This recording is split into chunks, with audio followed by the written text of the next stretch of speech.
नमस्कार दोस्तों, अगर आप टीचर हैं, कोचिंग चलाते हैं, मदरसे में पढ़ाते हैं या फिर आप स्कूल में पढ़ा रहे हैं, आप कहीं पर भी आप शिक्षा प्रदान कर रहे हैं तो उत्तर ये प्रदेश वीडियो में आप मौलाना सभी के के लिए परिवार है, की हत्या ने सूबे ज़रूर में देखें। हड़कंप मचा दिया। यह और पहले हत्याकांड देखते हुआ हैं है ये वीडियो। बागपत में ट्रिपल मर्डर केस ने सनसनी फैला दी है। इस मर्डर केस पर चौंकाने वाला खुलासा हुआ है, जिसे सुनते ही आपके पैरों के नीचे से जमीन खिसक जाएगी।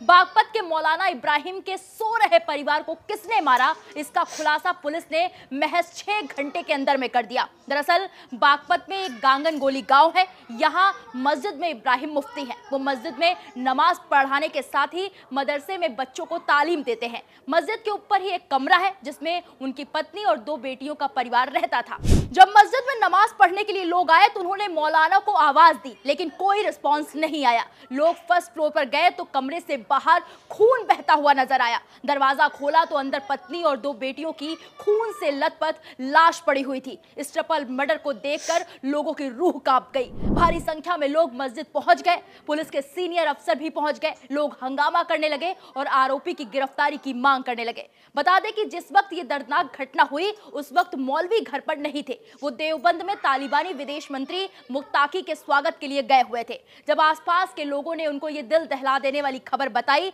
तब वो उल्टे पैर लौट कर आए। उसके बाद पुलिस ने मस्जिद के गेट पर लगे सीसीटीवी और आसपास के सीसीटीवी चेक किए, जिसमें 2 छात्र मस्जिद के बाहर टहलते और मस्जिद के अंदर घुसते हुए नजर आए। पुलिस ने दोनों नाबालिग छात्रों को हिरासत में ले लिया है। वहीं बागपत के एसपी सूरज राय ने इस ट्रिपल मर्डर केस के पीछे वजह बताते हुए बड़ा खुलासा किया है। दिनांक 11 अक्टूबर 2025 को थाना दोगट अंतर्गत ग्राम गांगनौली में सूचना मिली कि एक मस्जिद जिसके ऊपर एक कमरे पर मस्जिद के मुफ्ती साहब अपने पत्नी और 2 बच्चों के साथ रहते थे और मुफ्ती कहीं किसी काम से बाहर गए हुए थे, तो वहाँ पर उनकी पत्नी और दोनों बच्चों का शव मिला।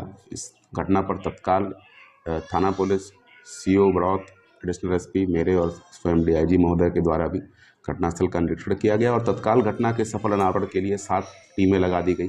फील्ड यूनिट के द्वारा भी मौके से आवश्यक फिंगरप्रिंट्स और डीएनए साक्ष्य उठाए गए और लगातार जो 7 टीमें थी उन्होंने बड़े कम अवधि के अंदर वीडियोस को देख के 2 संदिग्धों को चिन्हित किया और जिनसे जब पूछताछ की गई तो ज्ञात हुआ कि ये दोनों बच्चे जो बाल अपचारी हैं, ये उसी मस्जिद के नीचे मौलवी से तालीम हासिल करते थे और मौलवी इनकी अक्सर पिटाई कर देता था, जिसके कारण क्षुब्ध होकर इन्होंने इस घटना की योजना बनाई और ये घटना कारित की।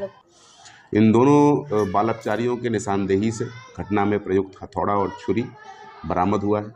जानकारी में ये आया कि कल यानी दिनांक 10 अक्टूबर को इनमें से एक बाल अपचारी के साथ मुफ्ती ने पिटाई की थी और जिसके कारण उसने अपने दूसरे साथी को साथ लेकर ये पूरी योजना बनाई और आज जब मुफ्ती किसी काम से बाहर गए हुए थे और उनका परिवार अपने कमरे में सो रहा था दोपहर 1 बजे के आसपास, तब इन्होंने इस घटना को अंजाम दिया और अंजाम देने के बाद वहाँ से वो फरार हो गए।